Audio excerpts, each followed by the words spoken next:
So there's starting to become a certain wide receiver, and again, I'm going to get called Homer. First of all, I love how you were rubbing your G as Right? like I feel exactly know which way you're going. You're like, I'm gonna be called a homer. I already know it, but you kind of saw his coming out party last week. Romeo Doubs, he's gaining Aaron's confidence. He went to him 8 times, or actually, I think he went to him 10 times. He had 8 catches, 71 yards, and a score. That bodes well for a rookie, especially in that offense that where they usually don't throw to the rookies. Obviously, Aaron really doesn't have much of a choice this year because Sammy Watkins is out.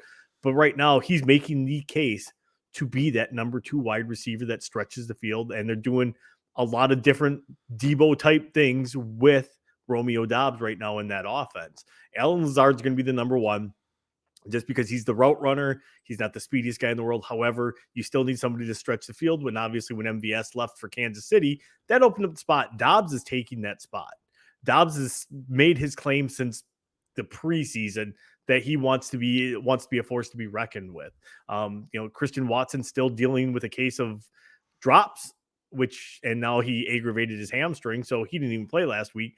For every snap that Doubs gets to play, that's one less snap that Watson's going to have with Rodgers to develop that rapport. This year, right now, Romeo Doubs will probably be that number 2 receiver with Cobb in the slot and Lazard at the number 1. If you have not picked him up or if he's available, go after him. You need to go after him. He's going to be a must start.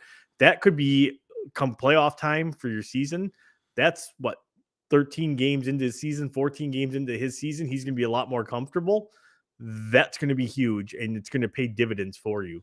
Yeah, so you always got to look at the end game when you're drafting these young players. And while you were talking, and I did some research, Tori, in the CBS fantasy football leagues, over 85% of the leagues do not have him drafted. So he definitely is probably available in most of your leagues. So Tori's tell you guys to pick him up, and he is 3-0 in his league. So listen to the man. He knows what he's talking about.